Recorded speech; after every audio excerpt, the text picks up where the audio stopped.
Joe, welcome to the Wallabies head coaching role. Thanks. When did the Wallabies coaching role start to get on your radar? I guess when Peter was appointed. I've worked with Peter before. I've obviously worked with David Nisifora for some time, and with those guys in place, I thought it was a good opportunity to try to pitch in and get Australia up and running, because I do think that the World Cup was not an Australian team that I recognised, certainly not from my time kind of coming here last time with the Irish in 2018. It was a super contest right through the 3 test matches, and so there's this period of time now to work out how and what's next. But that was when it first really came on my radar, and I'm probably a little bit surprised that I'm here. I thought I'd retired when I went back to New Zealand, but I'm very poor at doing that.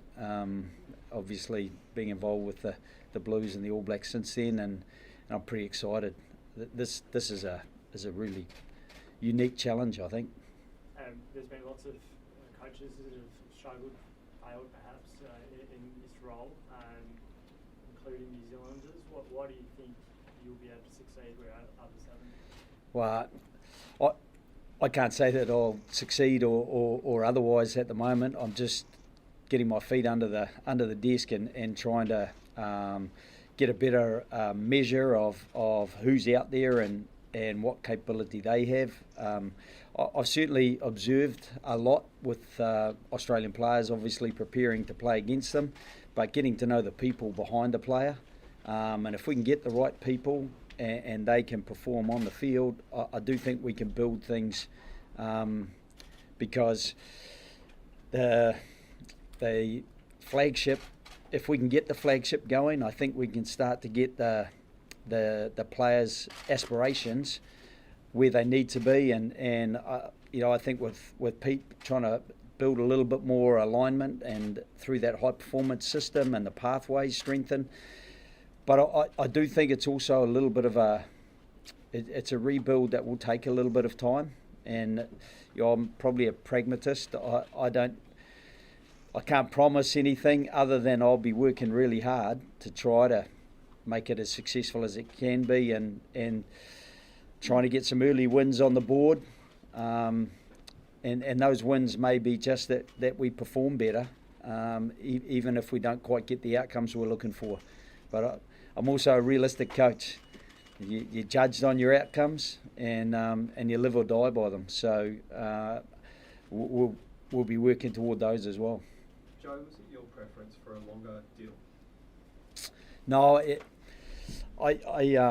it's pretty much public knowledge that I have a young man at home who suffers quite badly with epilepsy, and this job will take me away from the time that I'd sort of committed to pitching in and helping him out. So if we can get the job done over the next 18 months and we can get the momentum heading in the right direction, then I'll feel like I've done my part of it, and I'll be happy to hand on. Or if there are some Australian coaches that come through, I'm really keen to try to help get some of the Australian coaches a little bit more experience as well, so that they can pitch up and lead the Wallabies. Would you say then it's unlikely you would be on post lines? Like, it's a bit of a hit and run job? No, it's certainly not a hit and run. It just I think for both RA and myself, it just is a good fit at that time. If you were going to make a change before the World Cup, you don't want to do it a year out. You want to make sure that you've got a decent run at it. But at the same time, if we get to the end of the British and Irish Lions series, and things are going in the right direction, and the discussion amongst the board and Phil and Pete is that the best thing is for me to stay, then that's a bridge we'll cross then. Joe, there's plenty of people out there, as we sort of alluded to with Phil before, who think it has to be an Aussie. You've been a New Zealander who coached Ireland, was very successful. So why can a coach, or how do you make a successful fist of a job when you're a coach not from the nation you're coaching? Yeah, I think you just invest in the people you're working with, and I don't think it's too different from even the club coaching when I first started in Ireland, for example, with Leinster, or even when I first started in Claremont with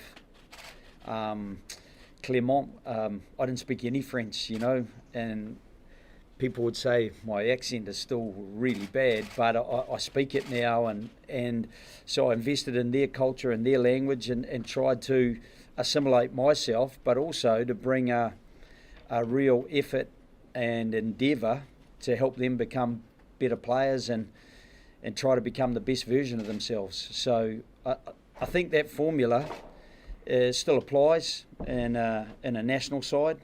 And I think players recognise if you care about how they're developing and you're investing in them, they'll tend to invest in themselves and their teammates, and hopefully that will demonstrate that it doesn't matter where you originate from, you can still help build a successful national team other than the country of your birth.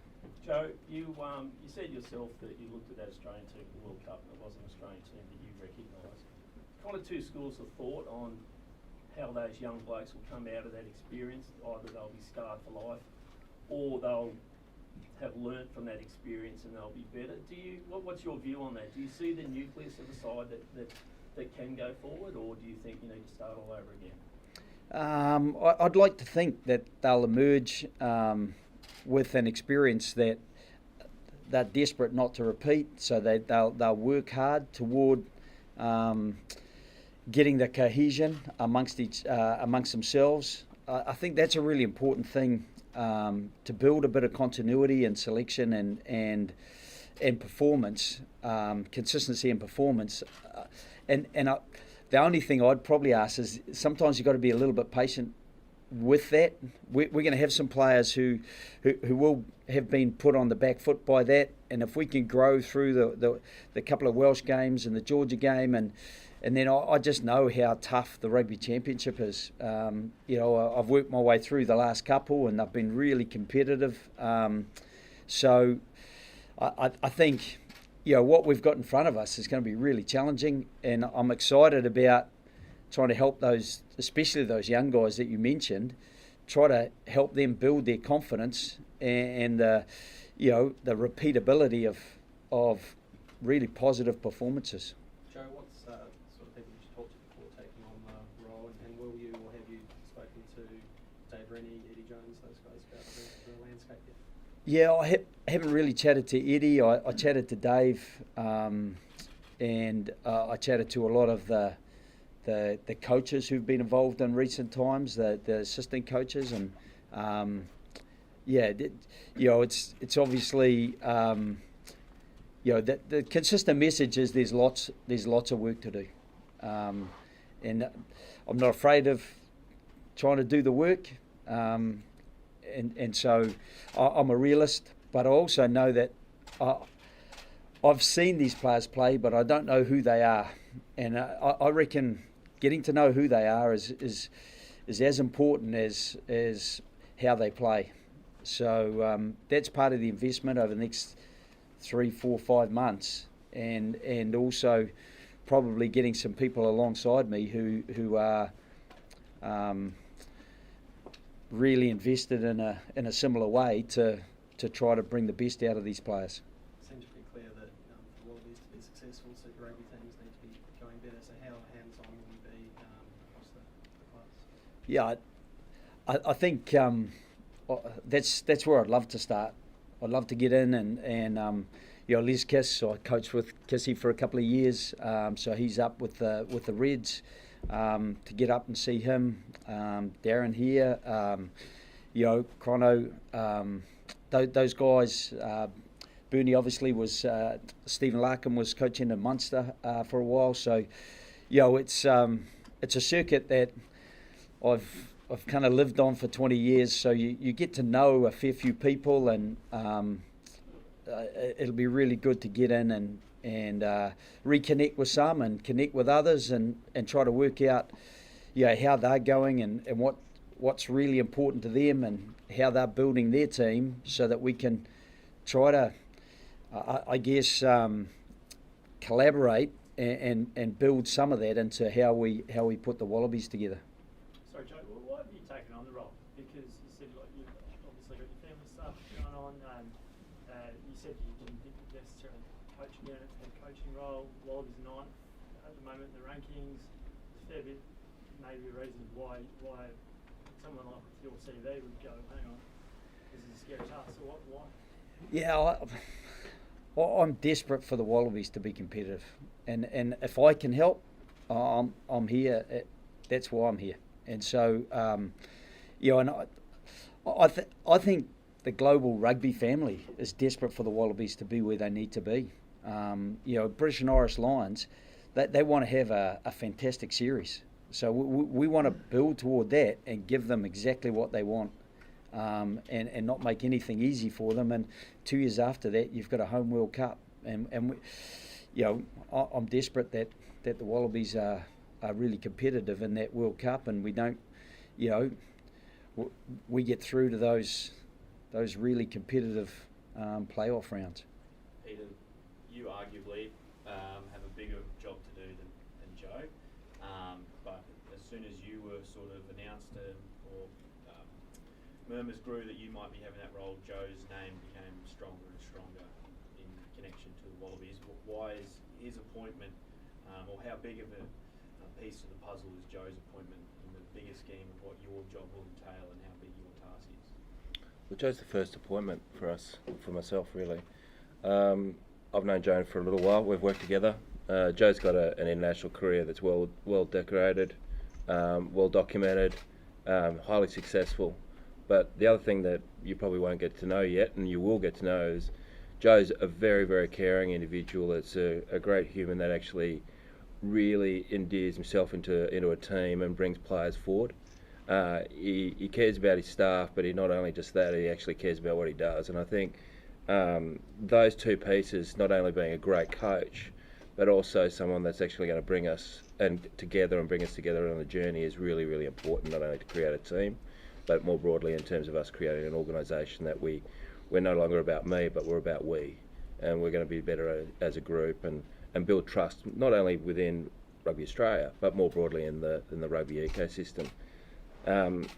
So Joe's really important as the number one starting point, but we've got a number of appointments that we need to make over the next coming period. We need to engage with our key stakeholders around alignment and centralisation, however you want to call it, and in that stage we need to recruit more people, from heads of athletic performances to head of medical. We've got a number of roles that are currently vacant.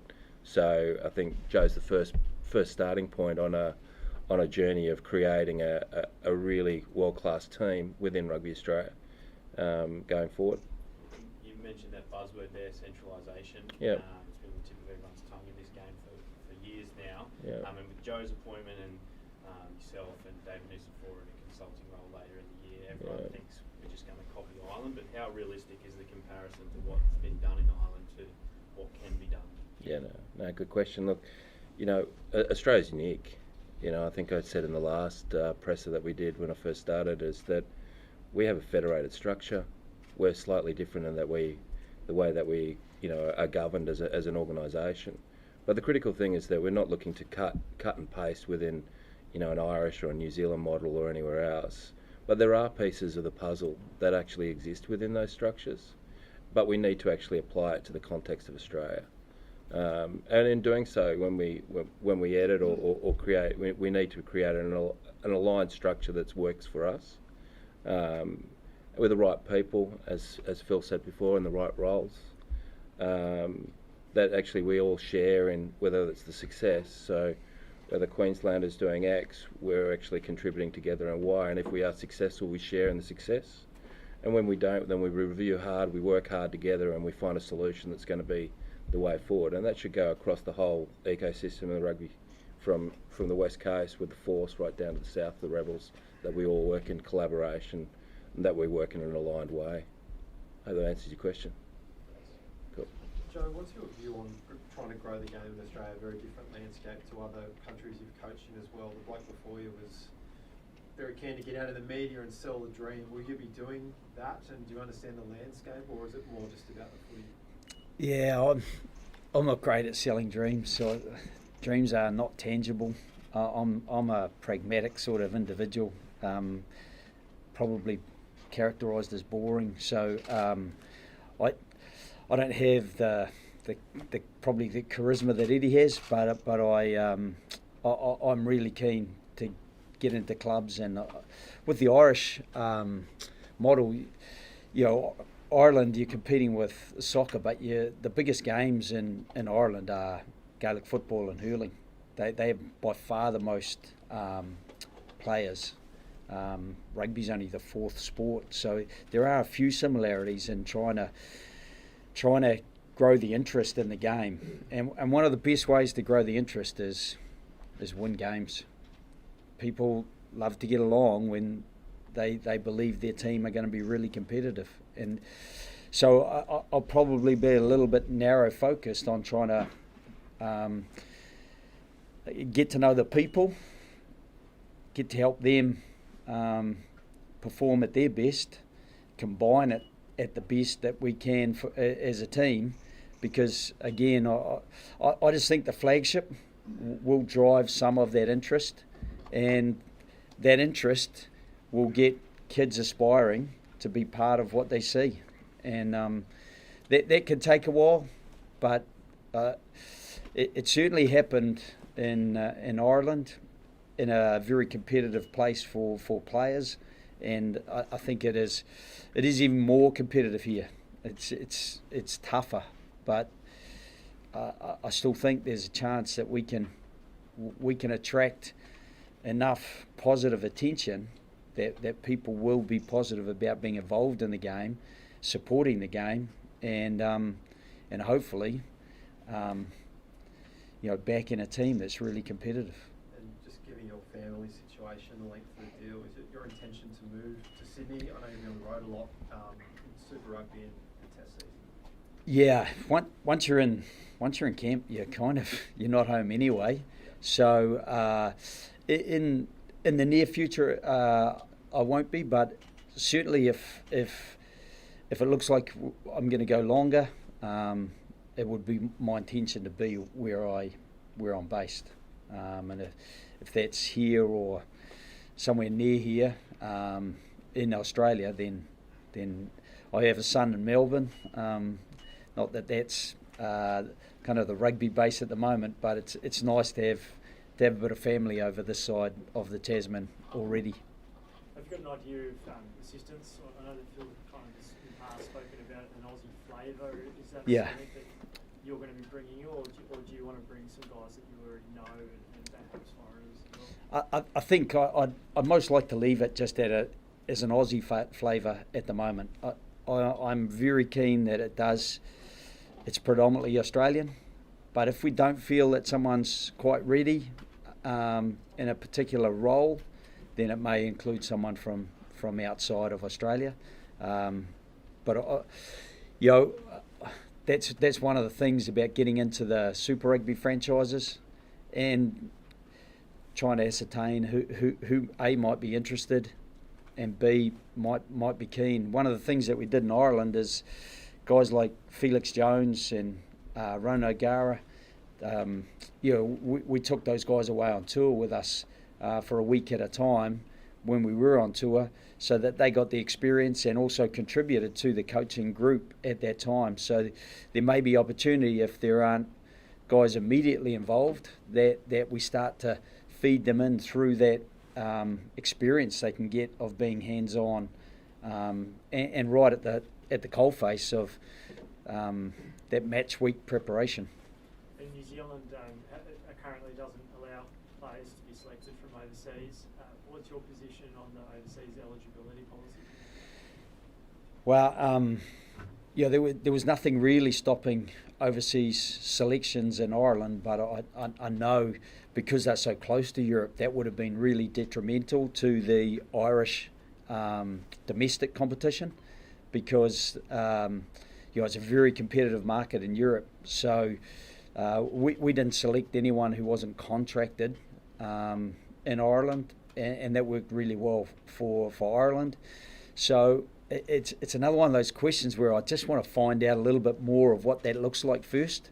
But it'd be great if we can select almost entirely, at least on Ireland, on island of Australia, or I don't want to preclude Tasmania, but from Australia, rather than chase guys from overseas. Phil, the budget last year blew out quite significantly. It was mentioned publicly by a former administrator.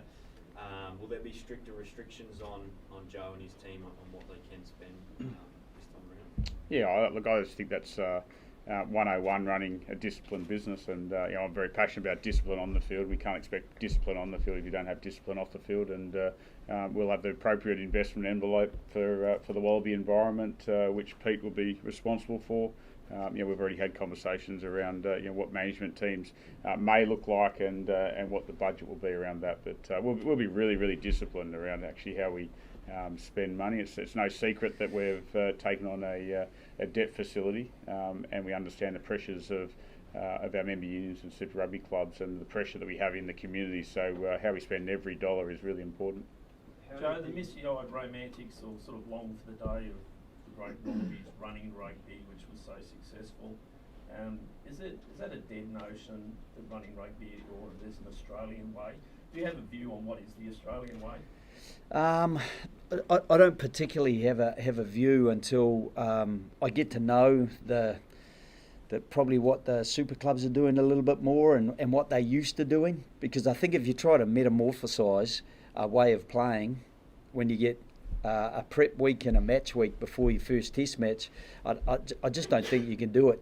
So what you've got to do is have it as an extension of the way they already play, meld some of the factors that are already done well, and then build bits as you go along. So I don't think we're going to get to where we'd like to play immediately, and I've gone into a couple of environments in recent times, with the Blues, where I think we built our way forward into the way we wanted to play, and had a really successful season. And it was a bit the same with the All Blacks. That had some hiccups, but they built their way forward and developed a game that really suited them. And so, I just know that getting a squad of 23 on a match day to all be perfectly aligned and comfortable with the way of playing, if you create too much differentiation between what they're used to and what you're expecting from them, I just think that's going to be too difficult to then gain any sort of consistent performance. Joe, you've spoken about the Lions challenge, but what about the challenge of winning about the Bledisloe? You've obviously come straight out of All Blacks camp. Have you had any messages from those guys about what you're up to? Yeah, I could have done without the story breaking yesterday, because I've been flooded, and there's a little bit of advice from a few of the boys, but I've no doubt if the shoe was on the other foot it'd go the other way as well. But they're good men, and they will turn up competitive, and we'll turn up and competitive, and I'd just love for the Bledisloe to be competitive. So the advantage of the Bledisloe, it's at the end of the Rugby Championship this year, so we will get a little bit of a run at it. We'll come back from Argentina, which is a tough place to go, and then try to aim up for that. But we've got a few games before that, so I'm a little bit. We've got to get some early wins. As I said earlier, And while that doesn't mean the outcome being the result of a win, we just got to be able to perform better, be more consistent in what we deliver, and I think then you build to getting the outcome more often than not. One of the things that people love about the sport is that you're never quite sure what you're going to get. And one of the things I love about rugby is how interdependent it is. You know, you might get a star shooter in a team of 5 in a basketball game, but you can have a star player in rugby, but it's very hard for them to do much by themselves. So it's that connectivity, that interreliance, that building that in rugby, you don't do it overnight. So I'm really looking forward to seeing how we can fast track that as best we can, but at the same time,